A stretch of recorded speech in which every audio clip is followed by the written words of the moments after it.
segundo o relato de Lucas. Lucas era chamado de um médico amado, mas Lucas também foi um escritor, um historiador.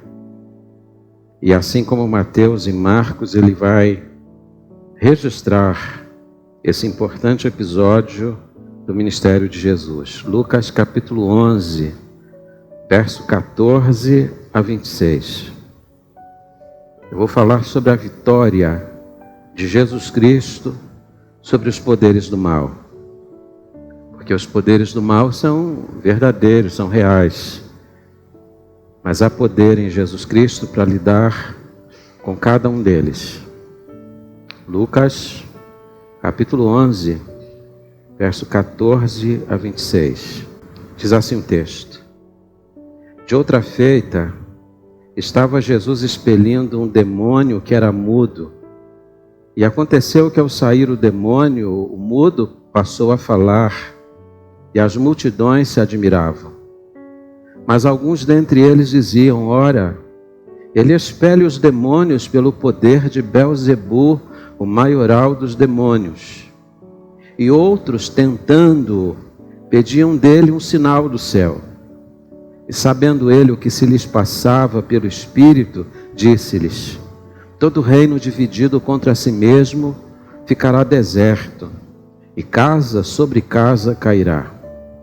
Se também Satanás estiver dividido contra si mesmo, como subsistirá seu reino? Isto porque dizeis que eu expulso os demônios por Belzebu. E se eu expulso os demônios por Belzebu, por quem os expulsam vossos filhos? Por isso eles mesmos serão os vossos juízes. Se porém eu expulso os demônios pelo dedo de Deus, certamente é chegado o reino de Deus sobre vós. Quando o valente bem armado guarda a sua própria casa, ficam em segurança todos os seus bens. Sobrevindo, porém, um mais valente do que ele, vence-o, tira-lhe a armadura em que confiava e lhe divide os despojos. Quem não é por mim é contra mim, e quem comigo não ajunta espalha. Quando o espírito imundo sai do homem, anda por lugares áridos, procurando repouso, e não o achando, diz: voltarei para a minha casa de onde saí. E tendo voltado, a encontra varrida e adornada. Então vai e leva consigo outros 7 espíritos, piores do que ele, e entrando habitam ali. E o último estado daquele homem se torna pior do que o primeiro. Que Deus abençoe a sua palavra. Vamos orar juntos. Curva a sua fronte, vamos falar com o Senhor. Obrigado, Senhor, pela palavra lida. Essa é a tua palavra. Pedimos a Deus agora que a tua revelação encontre a aplicação necessária em cada coração aqui. Que vidas sejam salvas, libertas pelo poder que há na pessoa de Jesus Cristo. Que essa seja uma noite de salvação neste lugar. Que o maior de todos os milagres tenha lugar nessa casa hoje à noite. Nós te pedimos isto, na mediação do nome santo e poderoso, que é o nome de Jesus. Amém. Por favor, tome assento.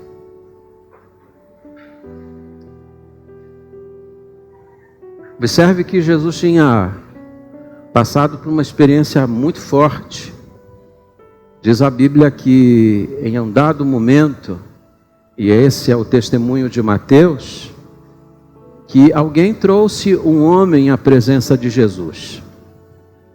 Lucas diz que ele não falava, que ele era mudo. Mas Mateus vai acrescentar o fato de que, além de mudo, ele era cego. E diz a Bíblia que isso acontecia porque aquele homem estava aprisionado por forças do mal, por demônios. Mas esse homem foi levado à presença de Jesus. A Bíblia não esclarece quem o levou, mas louvado seja Deus por aqueles que levam os necessitados à presença de Jesus. Bendito aqueles que tomam, aqueles que precisam, pelas mãos e os conduzem à presença do Salvador. Eu louvo a Deus porque eu sou um destes, que ainda pequeno, tomado pelas mãos, foi levado à presença de Jesus. Algumas pessoas só chegam a Jesus pelas mãos de alguém. E certamente quando chegarmos no céu, nós teremos muitos testemunhos de pessoas que foram levadas, de que foram conduzidas. E essa pessoa que levou, ou talvez as pessoas que levaram esse homem à presença de Jesus numa absoluta confiança de que havia poder em Jesus suficiente para lidar com aquela realidade espiritual. Eu confio no poder de Jesus. Eu creio que Jesus é capaz de libertar, de salvar e de transformar. E quando conduzimos alguém a Cristo, confiamos que Ele fará aquilo que mais ninguém é capaz de fazer. E diz o texto que este homem levado à presença de Jesus foi liberto por Jesus. E quando Jesus o libertou, ele passou a ver e ele passou a falar. Veja que Jesus não se limitou a salvá-lo, a libertá-lo. Jesus o curou. E Jesus abriu os canais da comunicação que estavam fechados. Esse era um homem que não via, era um homem que não falava, que tinha dificuldades para manter relacionamentos interpessoais. E isso é extraordinário a gente pensar. Muitas das dificuldades que ocorrem nos relacionamentos, muitas vezes a nossa dificuldade de comunicação, de entendimento, de ver e de ouvir, de falar, muitas vezes tem a ver com interferências malignas. Um dos textos da Bíblia que eu gosto muito é o Salmo 56. Davi várias vezes diz assim: tem misericórdia de mim. E dentre as coisas pelas quais Davi clama pela misericórdia de Deus, é exatamente pela dificuldade que ele tinha de comunicação. A maneira como as pessoas ouviam ou interpretavam aquilo que ele falava. Muitas dessas interferências têm a ver com o maligno. E Davi clamou pela misericórdia de Deus. Este homem foi levado à presença de Jesus. E Jesus, com um poder insuspeito, e a Bíblia não diz como ele fez. Também, se a Bíblia não diz, é porque isso não importa. A Bíblia não diz se Jesus deu uma ordem, ou se Jesus colocou a mão sobre o possesso. O que a Bíblia esclarece é que quem o libertou foi Jesus Cristo. E quando Jesus libertou esse homem, a Bíblia diz que duas reações aconteceram. A primeira é que a multidão ficou admirada. Diz Mateus no seu relato, que a multidão, quando viu Jesus libertando aquele homem de uma forma tão espetacular, começou a perguntar: será que esse não é o filho de Davi?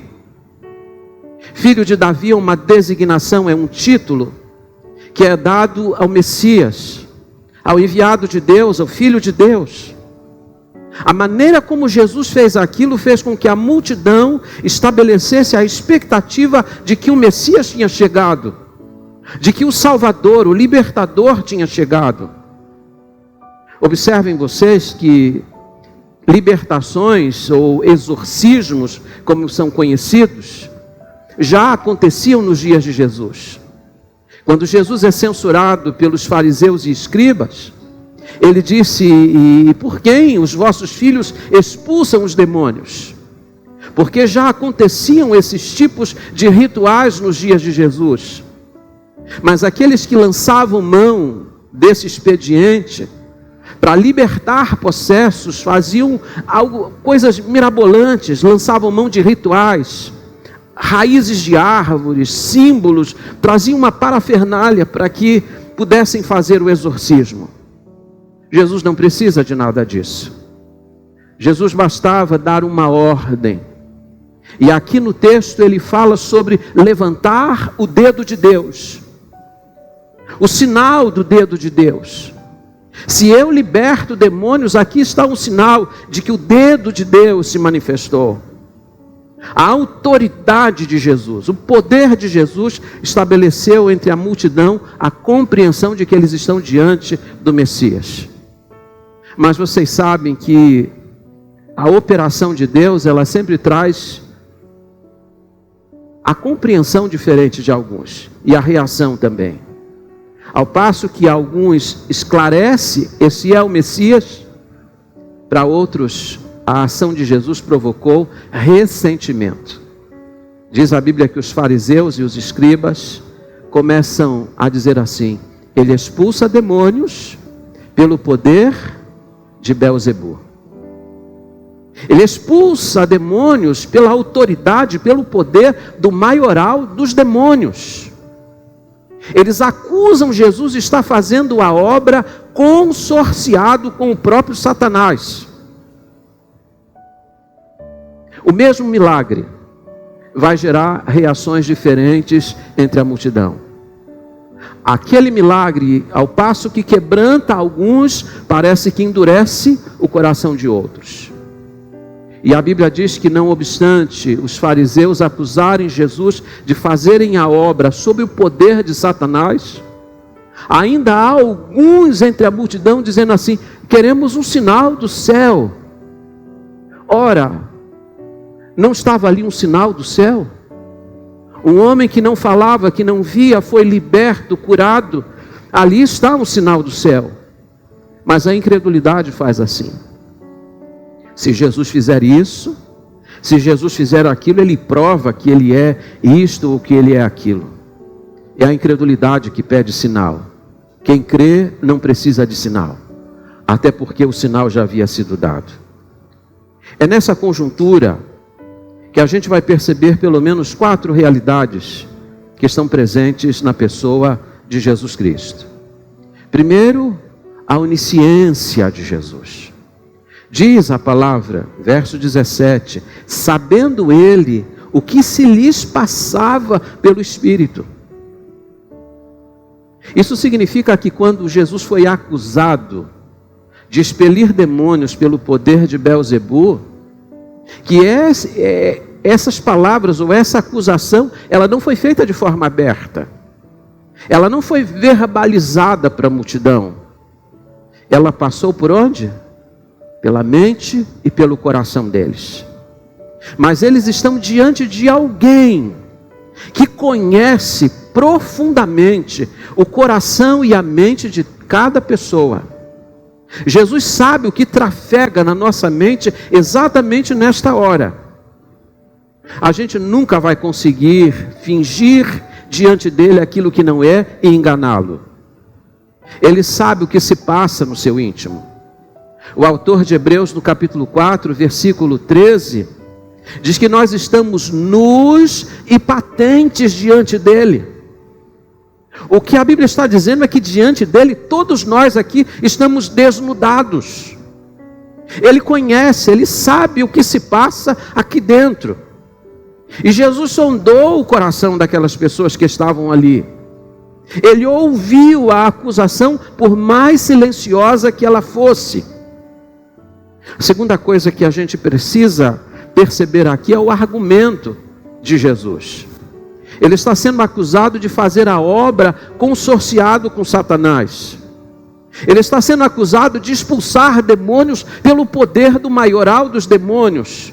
Jesus disse: isso é um absurdo. Então quer dizer que agora Satanás está lutando contra o próprio Satanás? Será que o reino de Satanás está dividido?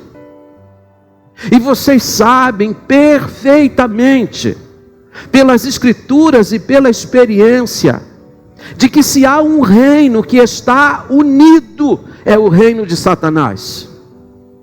Às vezes acontece desunião entre nós, mas nunca acontece desunião no império de Satanás, porque eles estão coligados, eles estão firmados no mesmo objetivo: destruir, matar e roubar. Nunca haverá desunião. E Jesus disse: essa acusação é um absurdo. Dr. John Charles Ryle disse que onde não há união, não há poder. E no reino de Satanás não existe desunião. Segundo lugar, aliás, terceiro lugar, Jesus vai fazer uma advertência. E aqui preste atenção no que eu vou falar. Até para o pecado existe um limite. Até para o pecado existe uma linha que você não pode ultrapassar. Jesus disse em Mateus 12:31 que todo pecado e blasfêmia serão perdoados aos homens. Quantos pecados? Todos. Manassés foi um homem feiticeiro, foi um assassino. Manassés matou os próprios filhos.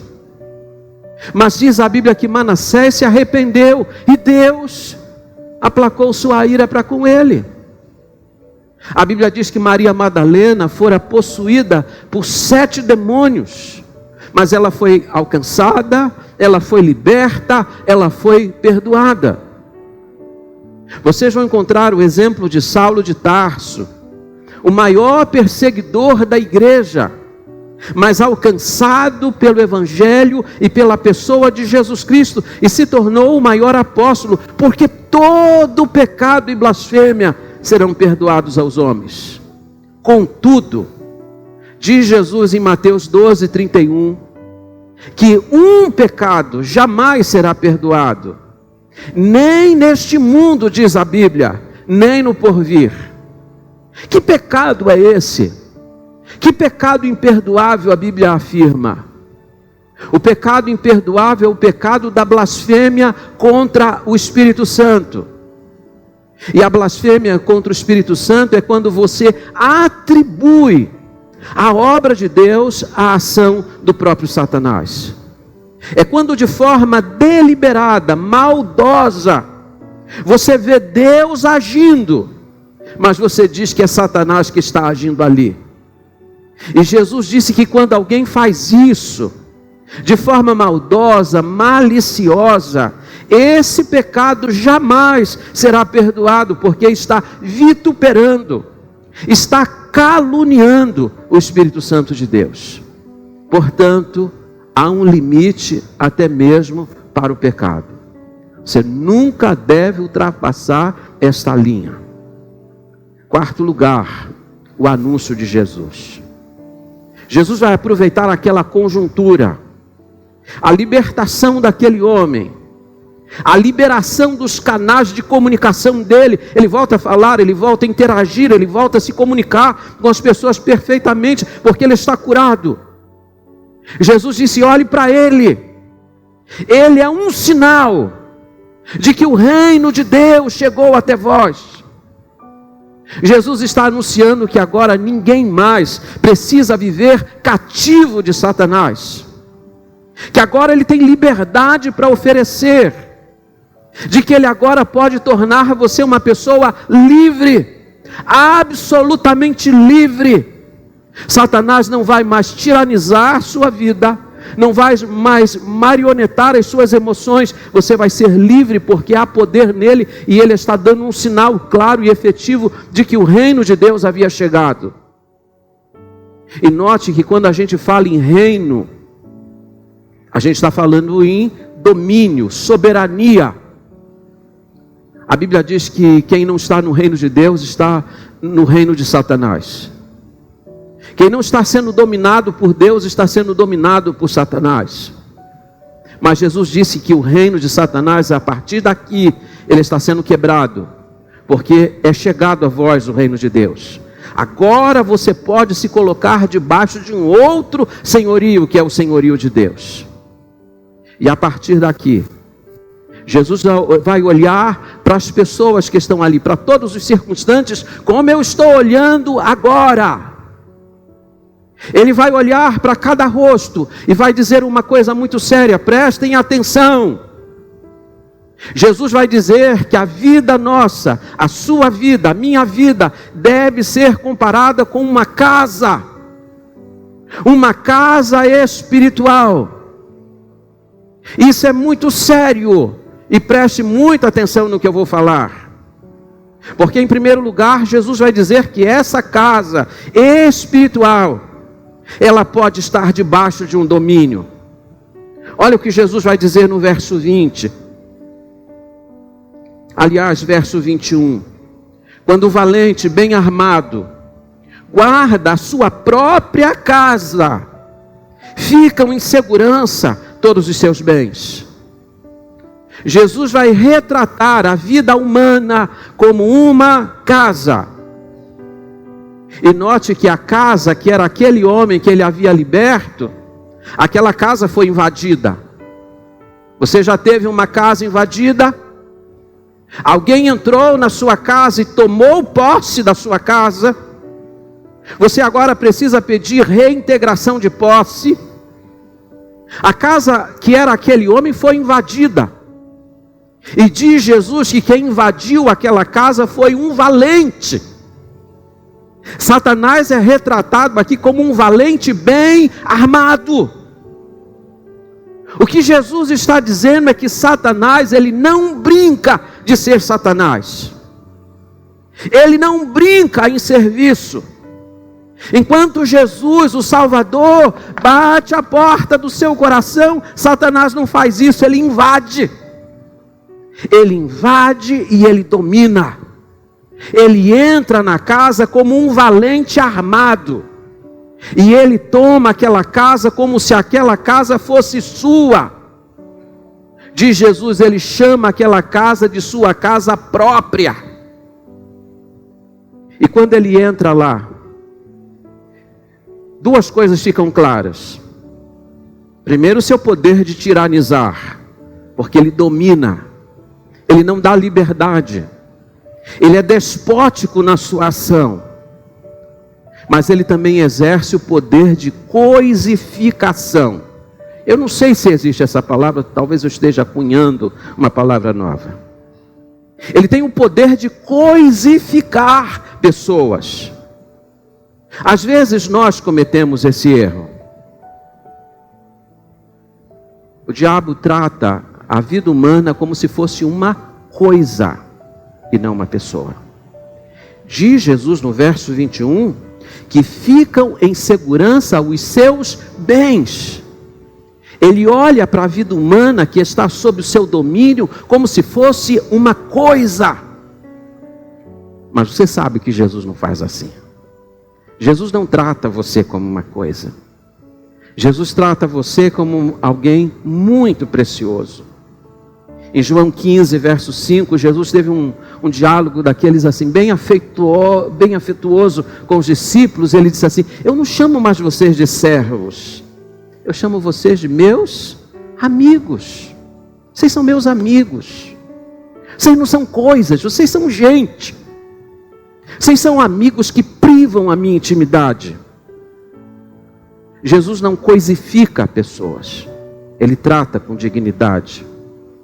Por isso é um absurdo que você não queira estar debaixo do domínio de Jesus, porque Jesus não vai tiranizar você, Jesus não vai escravizar você. Ele disse: eu não chamo vocês de servos, eu chamo vocês de meus amigos.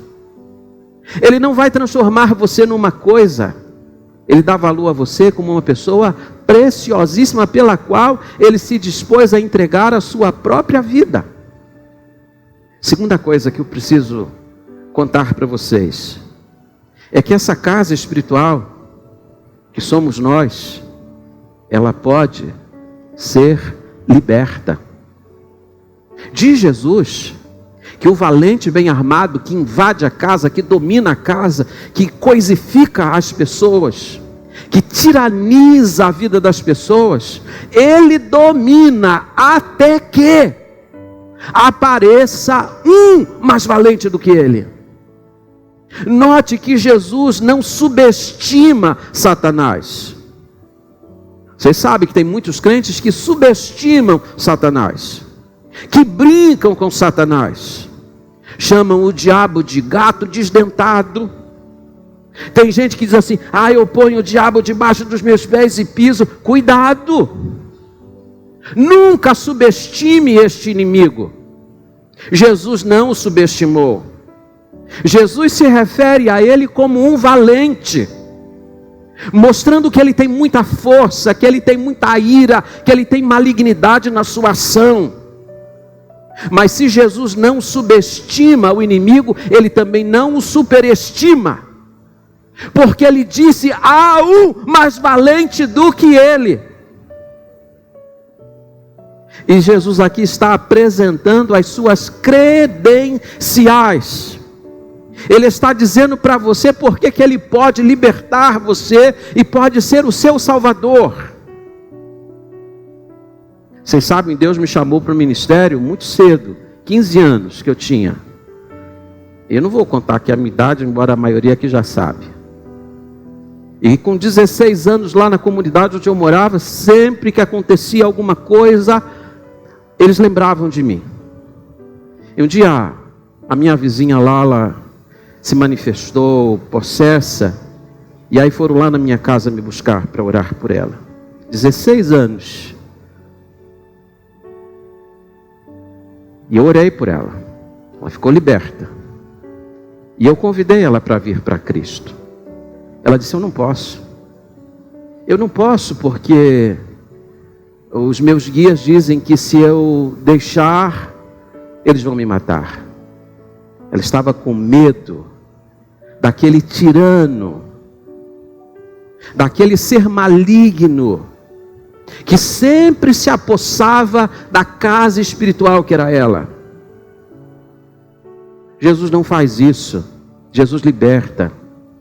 E ele se apresenta aqui como o mais valente. E o mais valente é aquele que arranca a couraça em que confia o valente. Jesus disse: eu arranquei a couraça de Satanás. Você pergunta, quando? Colossenses 2,15: tendo despojado todos os principados e potestades, triunfou sobre eles na sua cruz. Cristo já venceu Satanás. Cristo já arrancou a couraça em que Satanás confiava. Cristo já invadiu o território de Satanás e já começou a libertar os cativos e a distribuir os despojos. Satanás é um ser vencido, não inativo. Ele continua agindo, ele continua se manifestando. Mas o que Jesus vai dizer para nós é que ninguém mais precisa viver cativo por ele, porque ele é o mais valente, que já venceu Satanás e quer dar a você plena e total liberdade. Terceiro e último lugar, essa casa espiritual que é você, pode estar vazia. E esse é um estado perigosíssimo. Porque um dia, pessoas vieram cativas, escravizadas, dominadas por Satanás, e elas foram libertas, elas foram abençoadas, elas foram libertas, mas elas não foram ocupadas. A casa que tinha sido invadida foi limpa. Interessante que Jesus vai usar essa figura. Ele disse que os antigos moradores que moraram na casa e foram expulsos dela, depois que foram expulsos da casa, a casa ficou limpa e adornada. Mas Jesus disse que esse é um estado perigosíssimo, porque um dia os antigos moradores voltam, olham assim pela janela e dizem assim: a casa está vazia, vamos trazer outros para morar nela. O que a Bíblia ensina é que uma vez que a casa está desocupada dos antigos moradores e dominadores do mal, você precisa convidar Jesus para morar na sua casa, morar na sua vida. Porque se Jesus estiver na sua vida, nunca mais o inimigo poderá invadir essa casa. Porque quando ele chegar, ele vai dar de cara com o mais valente. Ele disse: aqui eu não posso mais entrar. Jesus está morando nesta casa. Jesus está morando nesse coração. Você não deve se contentar em ser uma casa liberta de poderes do mal. Você precisa ser uma casa ocupada por Jesus Cristo. Dr. Heineken disse que no mundo espiritual não existe neutralidade. Não existe um reino intermediário, disse ele. Ou você está debaixo do domínio de Jesus Cristo, ou você está debaixo do domínio de Satanás. Você precisa tomar a decisão. Você precisa escolher de que lado você vai ficar. Porque se você for apenas uma casa desocupada, essa casa desocupada vai convidar outros moradores. Diz o texto que aqueles que um dia entraram e invadiram a casa e foram expulsos, um dia voltam, olham, encontram a casa vazia e vão chamar outros. Diz Jesus que eles vão trazer 7 outros espíritos piores. E o último estado desse homem será pior do que o primeiro. Nós não queremos isso para você. Nem Jesus quer isso para você. Aliás, você não precisa viver assim, porque há poder em Jesus para trazer plena e total liberdade para o seu ser. Aí a pergunta com a qual eu vou terminar o sermão: pastor, o que eu devo fazer para que Jesus venha morar nessa casa que sou eu? O que eu devo fazer para que Jesus ocupe o lugar central e principal na minha vida? 3 coisas são necessárias. A primeira, que você acolha Jesus Cristo aonde? No seu coração. Há um verso da Bíblia que é lindo, faz parte de uma carta que Jesus mandou para uma igreja. Apocalipse 3, versículo 20. Eis, vamos juntos? Eis que estou à porta e bato. Se alguém ouvir a minha voz e abrir a porta, eu entrarei e cearei com ele e ele comigo. Como é que Jesus faz? Primeiro Jesus bate na porta. Jesus não invade a casa. Jesus não pula a cerca. Embora a gente acredite e creia firmemente no chamado eficaz de Deus, nós sabemos que o Senhor não viola a vontade de ninguém. Ele bate a porta. E ele fala a porta.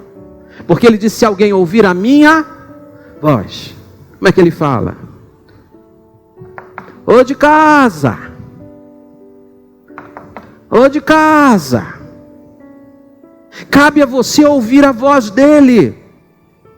E ele está falando aqui, porque ele já falou pelos cânticos, ele já falou através das orações, ele está falando através do sermão pregado.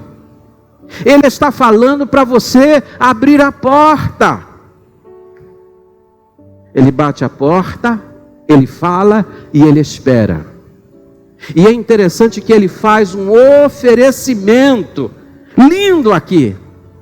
Se você abrir a porta, o que ele vai fazer? Ele vai entrar. Ele vai cear com você e você vai cear com ele. Você vai ter comunhão com Jesus Cristo. É só você abrir a porta para ele entrar. Conta-se que numa galeria, vários quadros foram expostos. Um mais bonito que o outro. Mas teve um quadro muito bem pintado, que atraiu a admiração de todos, porque, segundo os observadores, naquele quadro tinha um erro, uma falta. Era uma porta muito bem pintada, mas faltava maçaneta. E alguém disse assim: o pintor esqueceu de colocar a maçaneta. Um quadro tão bonito como esse tem um defeito. Ao que o autor da obra disse assim: não tem erro. Essa porta é a porta do coração do homem. A maçaneta está do lado de dentro. Só o homem pode abrir. Quando Jesus bate a porta do seu coração, só você tem o poder de virar a maçaneta e permitir que Ele entre.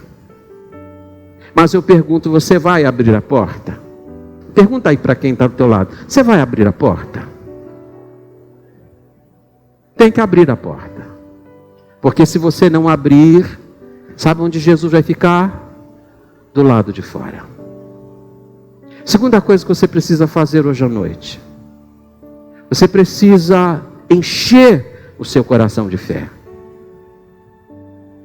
O apóstolo Paulo, em Efésios 3, versículo 17, disse que Cristo habite em vosso coração pela fé.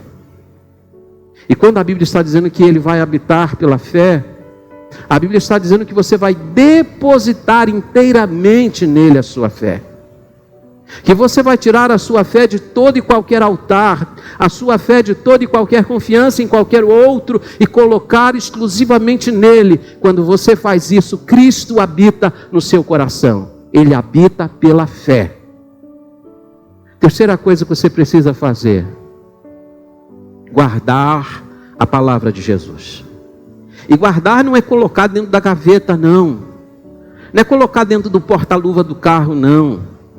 Guardar é observar, é obedecer a palavra dele. E ele tem uma promessa em João 14, 23. Se alguém me amar, guardará a minha palavra. E eu e o Pai viremos e faremos nele morada. Quando é que Jesus mora no coração? Quando você guarda a palavra de Jesus. E ele disse: o meu Pai e eu viremos e faremos nele morada. Você quer que hoje essa casa espiritual que é você seja cheia de Deus e de Jesus Cristo? Essa é a melhor decisão que alguém pode tomar. Abra a porta para o seu coração hoje à noite. Billy Graham disse que um dia foi visitar uma família de sua igreja. Do lado de fora, alguém gritou: o pastor está aí! E aí foi uma correria dentro de casa. Esconder baralho, bebida, e aquela correria dentro de casa. E o pastor bateu a porta e alguém gritou lá: pastor, estamos procurando a chave. Mas era só uma desculpa. Você vai dizer para Jesus hoje que não sabe onde colocou a chave? Ou você vai abrir a porta e dizer: Jesus, entra, ocupa o lugar central. Hoje eu quero cear com o Senhor e quero que o Senhor também ceie comigo. Curvem as vossas frontes agora. Lá na galeria aqui embaixo, você vai orar. Se você está excluído da igreja, afastado da igreja, faça essa oração. Se você nunca pertenceu a uma igreja, faça essa oração. E eu queria desafiar você que está aqui hoje à noite, que ainda não é crente, e a você que está afastado da igreja, a fazer uma oração comigo. Você repita no seu coração as palavras que eu vou dizer aqui. E eu quero que você faça essa noite o maior, o melhor de todos os convites. Convide Jesus para entrar. Não diga para ele: Senhor, eu não sei onde está a chave. Não dê desculpas para ele. Faça o convite. Ore comigo agora por um instante. Senhor Jesus, eu ouvi tua palavra. Eu sei que o Senhor está batendo a porta do meu coração. Me dá coragem, me dá poder e ousadia, vinda do próprio Senhor, porque tua palavra diz que tanto querer como efetuar é teu. Então ponha força em minhas mãos agora, para eu girar a chave, para eu girar a maçaneta e abrir a porta do meu coração. Porque eu quero que esta casa espiritual que sou eu, esteja não debaixo do domínio do valente, mas que esteja debaixo do domínio de Jesus Cristo. Eu quero ser teu. Perdoa-me, salva-me, resgata-me, liberta-me para a glória do teu nome. Amém. Toda igreja continue orando.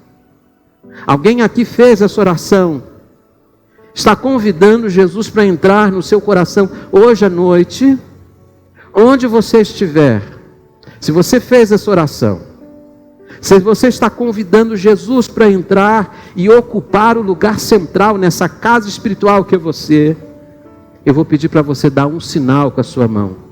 Pastor, eu quero receber Jesus hoje à noite como meu Salvador. Levanta bem alto a sua mão e abaixe, eu vou orar por você em seguida. Deus abençoe aqui embaixo. Há uma segunda pessoa aqui neste auditório, lá em cima ou aqui embaixo, dizendo: pastor, eu quero abrir o meu coração, eu quero que Jesus entre nele. Levanta bem alto a sua mão e abaixe. Esse é um momento de Deus, é muito particular. Deus abençoe o senhor, pode abaixar. Deus abençoe você, pode abaixar a sua mão. Há uma quarta pessoa aqui hoje à noite dizendo: pastor, eu quero abrir o meu coração. Eu quero entregar a minha vida para Jesus Cristo. Eu quero ser uma casa ocupada. Eu quero ser a moradia do Espírito Santo. Eu quero ser a catedral existencial do Espírito Santo de Deus. Eu quero ser o templo do Espírito Santo. Levanta bem alto a sua mão e abaixa. Onde você estiver, eu vou orar por você. Deus te abençoe, filha. Pode abaixar a sua mão. Há uma quinta vida aqui neste lugar hoje à noite, dizendo assim: eu quero entregar o meu coração para Jesus Cristo. Eu quero ser uma casa liberta, e não apenas liberta, mas ocupada por Jesus Cristo. Levanta bem alto a sua mão e abaixa, e eu vou orar por você em seguida. Há uma quinta vida aqui hoje à noite, tomando essa decisão. Há alguém aqui afastado da igreja, e quer voltar para a comunhão da igreja hoje à noite. Quer dar o passo de volta para a casa de Deus. Levanta bem alto a sua mão e abaixa, eu vou orar por você também. Se você está tomando essa decisão, se um dia você trilhou o caminho de Jesus e desse caminho se afastou e você quer voltar, levanta bem alto a sua mão e abaixe. Deus abençoe, pode abaixar a sua mão, filha. Há mais alguém aqui? Vamos ficar em pé? Hoje tem festa no céu? Porque hoje tem festa aqui. Diz Jesus que quando um pecador se arrepende, há festa no céu. Você que levantou uma das suas mãos, dizendo: eu quero receber Jesus Cristo, eu quero voltar para a comunhão da igreja, eu vou pedir para você sair do seu lugar e vir aqui. Eu quero orar por você, eu quero abraçar você, eu quero dar as boas-vindas na família de Deus. Você que levantou sua mão lá em cima, aqui embaixo, por favor, vem agora, eu quero orar por você. Filha, vem cá, Ana Paula. A Paula chegou depois da apresentação dos visitantes. Na hora que eu desci para cumprimentar, ela falou: pastor, eu sou afastada de igreja. Não tem problema, tem lugar para você aqui na igreja também. Você que levantou sua mão lá, está descendo, pessoal, pode vir, eu quero orar. Se você não levantou sua mão, mas você está convidando Jesus, vem agora, chega aqui, filha, seja bem-vinda. Agora essa é a casa que você vai frequentar. Amém? Vamos dar as boas-vindas para ela? Tem algum irmão, irmã da igreja que pode vir aqui abraçá-los também, acolhê-los? Vem cá, Sérgio. Vem cá, Sérgio. Sérgio levantou a mão. Vem cá também, eu quero orar por você. Senhor, venha cá também, eu quero orar. Aqui eu já sei o nome, aqui eu sei o nome, aqui eu sei o nome, aqui eu não lembro o nome. Eu tenho que lembrar o nome do Senhor. Vem cá. Faz favor. Como é que é o nome do Senhor? Júlio. Ah, esse aqui é o Júlio. Ah, vem cá. Vitor é o pai daquele menino que está na UTI. Eu fui visitar ontem, lá em Sorocaba. E eu sentei com ele lá no hospital. E eu perguntei para ele: quando é que você volta para a igreja? Se amanhã eu estou lá, pastor. Louvado seja o nome do meu Senhor. Hoje tem festa no céu. Vamos orar? Estenda as suas mãos sobre a vida desses. Pai, eu quero te agradecer.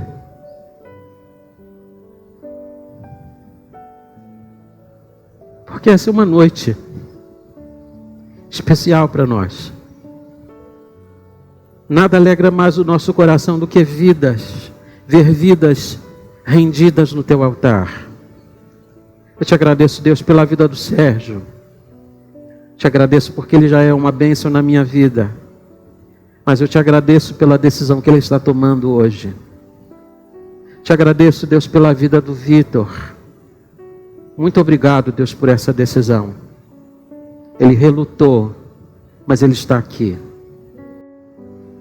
Abençoa, Deus, a vida desse moço. Abençoa, Deus, a vida da Ana Paula.